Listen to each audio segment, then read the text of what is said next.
नमस्कार दोस्तों, स्वागत है आपका अपने YouTube channel target with MS में। जैसा कि आपको पता है, आज कलाम प्री रीड 2.0 आयोजित हुआ था, जो कलाम अकेडमी सीकर के द्वारा आयोजित कराया गया था। इसमें संस्कृत के 30%, साइकोलॉजी के 30%, संस्कृत में दोनों लैंग्वेज के 30% थे, जिनमें से जो लैंग्वेज फर्स्ट है उसमें 5% अलग थे, बाकी सभी परसेंट लैंग्वेज सेकंड और लैंग्वेज फर्स्ट में सेम परसेंट है। तो चलिए शुरू करते हैं।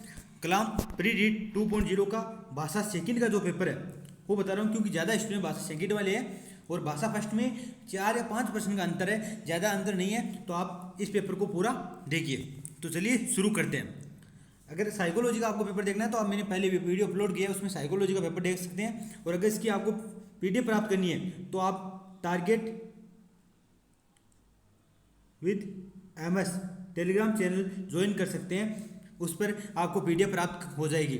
और इसके कमेंट बॉक्स में मैं इसकी लिंक भी डाला हूँ टेलीग्राम की, तो वहाँ से भी आप ज्वाइन कर सकते हैं। चलिए शुरू करते हैं। एक श्लोक आया था, पहला श्लोक है 21 वने, एक वन में कश्चन महावृक्ष आसीत, कोई महावृक्ष था, तत्र एक काके पत्नियां स वस्तित है। वहाँ एक कौवा पत्नी के साथ रहता था। तस्य वृक्ष से कोटरे, उस वृक्ष के कोटर में एक कृष्ण सर्प, एक काला सर्प, अपी वस्ती, काला सर्प भी रहता था।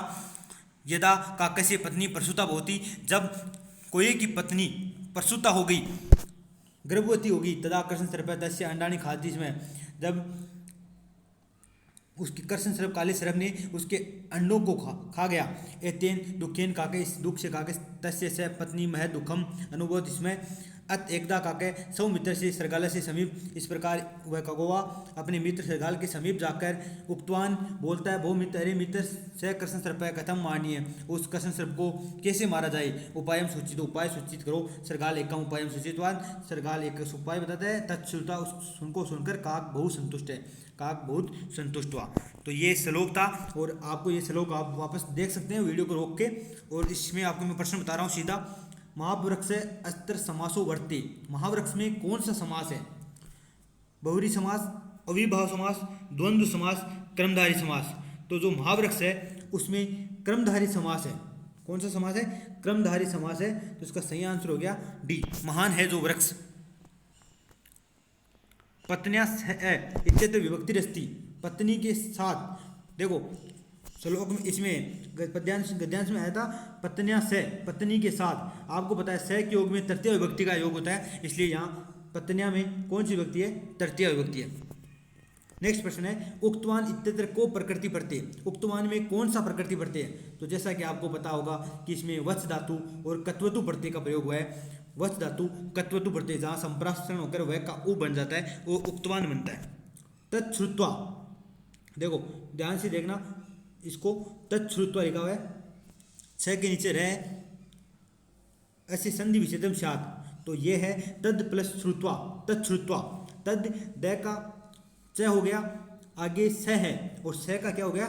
छ, क्योंकि स में ये स और र मिला हुआ है, तो ये र वापस लग गया, स का हो गया छ और द का बन गया च। एकस्मिन् अस्य विशेषण पदे गद्यांशे वर्तते, मतलब इस एकस्मिन् वने, जैसा कि गद्यांश में आपने पढ़ा एकस्मिन् वने, इसमें एकस्मिन् का जो विशेष्य पद कौन सा है? तो वह है वने। नेक्स्ट प्रश्न है, धन्यासापि सुत जनन्य जन्यत राणा प्रताप दर्शम पूर्ण जीवन में वह यस्य विगतम राष्ट्राय संघर्षयत, यस्में हिंदू दिवाकरस्य पदवी वेदस्य के गृह्य सो अयम राष्ट्रीय गौरव विजेत राणा प्रतापो महना। धन्या, देखो इसमें आपको मैं बता दूं छंद कौन सा है। तो 1 2 3 4 5 6 7 8 9 10 11 12 13 14 15 16 17 18 19, इसका मतलब इसमें शार्दुल विकृतम छंद है। इसके सो अयम में संधि पूछिए, सो प्लस स प्लस अयम, सो अयम से उत्तर संधि का कार्य हुआ है। इससे पहले हर्षो अकार है और उसके बाद में भी स का सो बन गया, उत्तर संधि हुई है, सो प्लस अयम। नेक्स्ट प्रश्न है, राणा प्रताप दर्शनम, राणा प्रताप दर्शम ऐसे समास विग्रह के, राणा प्रताप दर्शम, राणा प्रताप से दर्शम, राणा प्रतापम दर्शम, राणा प्रतापेण दर्शनम। तो दर्शम के योग में राणा प्रताप के समान, दर्शम का मतलब है सदृश होता है, इसी प्रकार दर्शम राणा प्रताप के समान, तो राणा प्रतापेण दर्शम, जिसमें तृतीय तत्पुरुष समास है। नेक्स्ट प्रश्न है, विगतम अत्र प्रकृति प्रत्यय विभागम कृत, विगत, विगत में कौन सा प्रकृति प्रत्यय है? तो वी उपसर्ग है, गम धातु कत प्रत्यय। आपको भी पता होगा जब गम धातु के साथ कत प्रत्यय का प्रयोग होता है तो मैं का लोप हो जाता है और शब्द बनता है गतः। तो ये गतः शब्द से विगतः, विगता, विगतम। तो पहला ऑप्शन सही हो गया। नेक्स्ट प्रश्न है विजयते राणा प्रतापो महान है। ये प्रश्न में काफ़ी बच्चों के कन्फ्यूज भी हुआ है कि विजयते राणा प्रतापो महान है। तो यहाँ देखो महान आया है, इसके अनुसार यहाँ प्रथमा विभक्ति का प्रयोग हुआ है। जैसा कि आपको पिछली बार रेट एग्जाम में पूछा गया था मही बुझो शब्द, उसमें आगे मैं आ रहा है, तीसरा चौथा पांचवा वर्ण आ रहा है, और जहाँ तीसरा चौथा पांचवा वर्ण आगे हो तो विसर्ग उत्त संधि की वजह से विसर्ग का ओ हो जाता है। तो यहाँ विसर्ग था, ओ हो गया, राणा प्रताप लिखा हुआ था उसका ओ बन गया, तो इसमें प्रथम विभक्ति का प्रयोग हुआ है।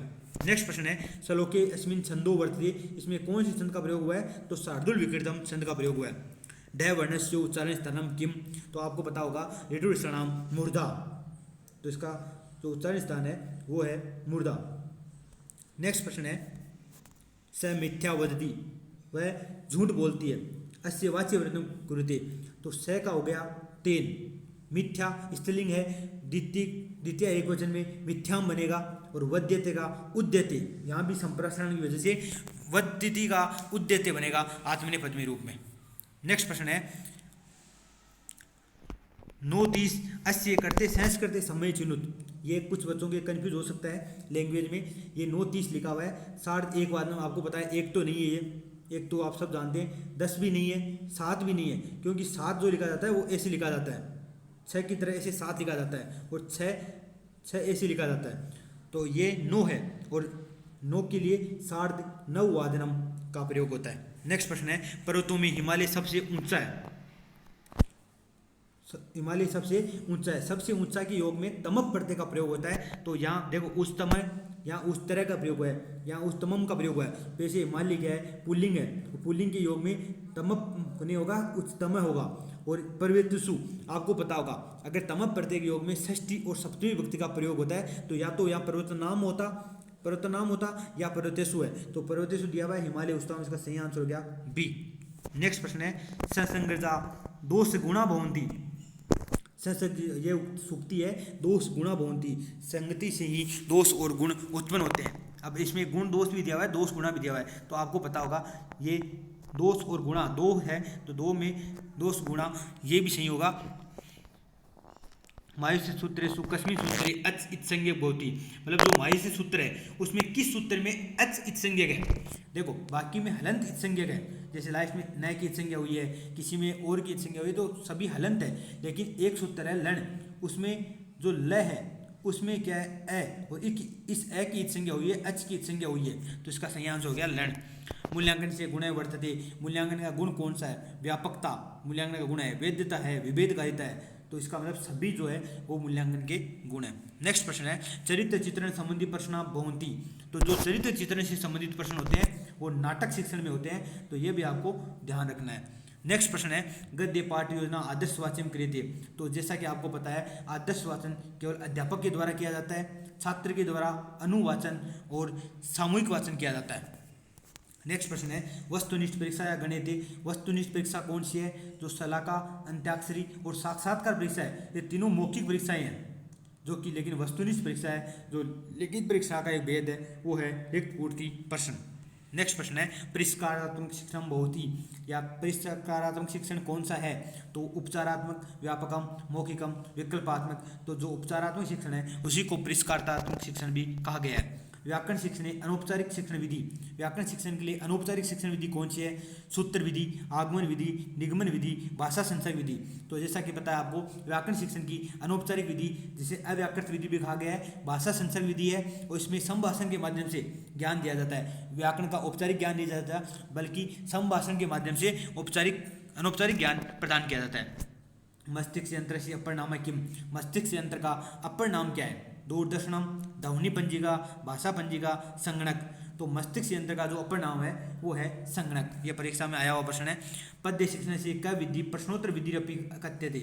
मतलब पद्य शिक्षण की ऐसी कौन सी विधि है जिसे प्रश्नोत्तर विधि के नाम से भी जाना जाता है?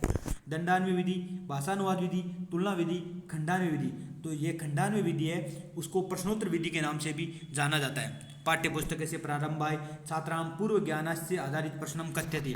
पाठ्य पुस्तक में प्रारंभिक छात्रों का पूर्व ज्ञान पर आधारित प्रश्न कौन से होते हैं, तो ये होते हैं, आपको सभी को पता होगा, प्रश्नात्मक प्रश्न, जो प्रस्तावना प्रश्न है वो पूर्व ज्ञान पर आधारित प्रश्न होते हैं। भाषा शिक्षण कौशलेषु तृतीय कौशलम अस्ति। भाषा शिक्षण कौशलों का तीसरा कौशल कौन सा है, तो जैसा कि आपको पता है, पहला कौशल है लेखन, दूसरा भाषण, तीसरा पठन और चौथा लेखन। तो इसका सही आंसर हो गया पहला। नेक्स्ट प्रश्न है, कस्मिन् शिक्षण सिद्धांते मौखिक कार्य लिखित कार्य चाहे कस्मिन् समय सहयोग क्रियते। मतलब मौखिक कार्य और लिखित कार्य को एक साथ एक ही समय में किया जाता है, ऐसा कौन सा शिक्षण सिद्धांत कहता है। तो जो आपको पता होगा, जो एकता और सहभागिता का जो सिद्धांत है वो यही बात कहता है कि जो मौखिक कार्य उसी के साथ लिखित कार्य कराओ, दोनों कार्यों को सहसंबंध बना के कराओ, तो यह एकता और सहभागिता का सिद्धांत कहलाता है। राममूर्ति आयोग कितने वर्ष में परामर्श दत्तवान पाठ्यक्रम स्थाना करते। तो जबकि राममूर्ति आयोग आपको पता होगा 1990 में बना था, 1990 वर्ष में तमे वर्ष में बना था, और ये राष्ट्रीय शिक्षा नीति 1986 है उसकी समीक्षा के लिए राममूर्ति कमेटी बनाई गई थी। नेक्स्ट प्रश्न है, पाठ्य पुस्तकम नास्ति। पाठ्य पुस्तक नहीं है। गृह कार्य के सुविधाजनकम, गृह कार्य में सुविधा देने वाली, सही बात है। स्मरणीय सहायकम, याद करने में सहायक, सही बात है। शिक्षण से अवलंबन, शिक्षण के लिए अवलंबन है, सही बात है। लेकिन भाषा सीखने साध्यम, ये साध्य नहीं है, ये एक साधन है। नेक्स्ट प्रश्न है, वाचन कुशलता परीक्षणम अस्या परीक्षाया भवति। वाचन की कुशलता के लिए कौन सी परीक्षा होती है, मौखिक परीक्षा, निबंधात्मक परीक्षा, मेलापक परीक्षा या संयोजनात्मक प्रश्न।